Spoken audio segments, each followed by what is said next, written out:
Pensa numa ferramenta. Uma que seja tão precisa a ponto de pintar detalhes minúsculos numa foto, mas ao mesmo tempo tão forte que consiga customizar um carro inteiro. Pois é, por mais de 100 anos, essa ferramenta tem um nome: Pache. Hoje a gente vai mergulhar na história de como um imigrante norueguês conseguiu construir um verdadeiro legado americano, tudo na base da inovação e de uma dedicação que, olha, é difícil de acreditar. Tem uma frase que resume tudo de uma forma muito direta. A história do aerógrafo no século XX começa com o nome Pache.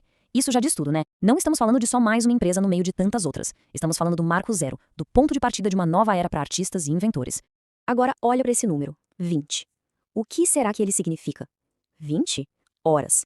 Essa era a jornada diária de trabalho de Jens Pache. E não era por uma semana ou um mês, não. Era todo santo dia por quase 24 anos. É uma dedicação quase sobre-humana. E foi essa energia toda que serviu de alicerce para tudo que veio depois. Então fica a pergunta, que tipo de pessoa trabalha 20 horas por dia? Pra gente entender de verdade a marca, a gente precisa primeiro conhecer o homem por trás dela, a determinação desse fundador. O nome dele era Jens Andreas Pache. E olha, ele não era um empresário comum. A formação dele era de armeiro, lá da Noruega.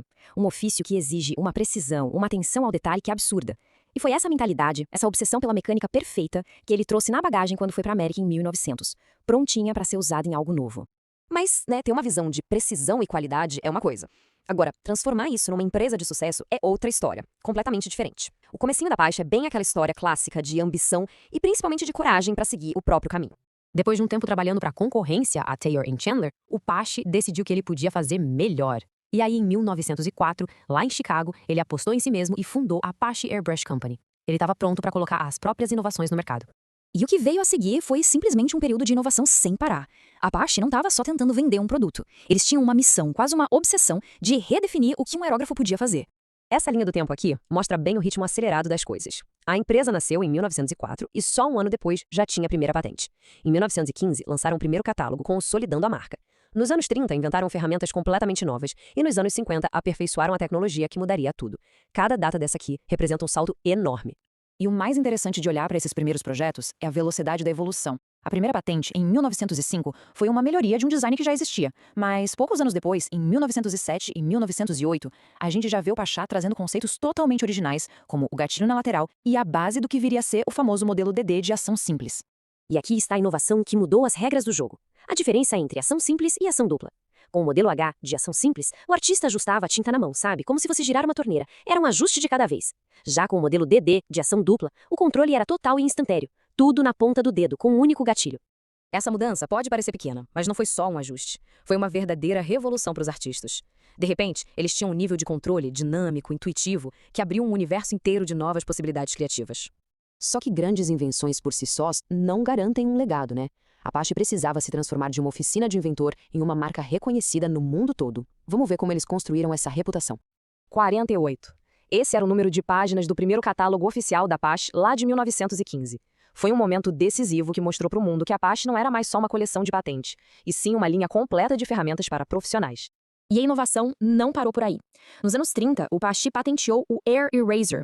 Pensa nisso como uma borracha de altíssima precisão, só que em vez de usar atrito, ela usa um pó abrasivo bem fininho. Isso deu aos artistas a chance de corrigir erros de um jeito que antes era simplesmente impossível.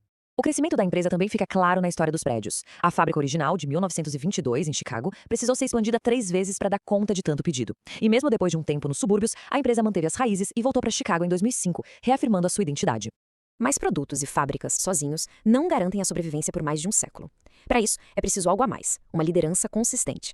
E no caso da Pache, essa liderança é, antes de mais nada, uma história de família.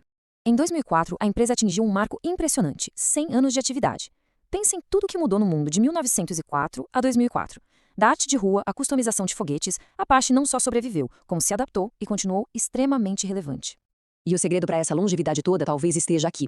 A liderança passou do fundador, Jens Pache, para o neto dele, John, e sua esposa, Vale. Hoje, quem está no comando são os bisnetos do fundador, Brian e Steven, mantendo a visão original mais viva do que nunca. É um legado que atravessa 4 gerações.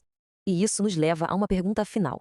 Num mundo onde tudo é descartável, onde a tecnologia muda a cada piscar de olhos, como é que uma ferramenta tão simples consegue prosperar por mais de um século? Talvez a resposta não esteja só na ferramenta em si, mas na combinação perfeita de precisão, inovação e, claro, na dedicação incansável de uma família.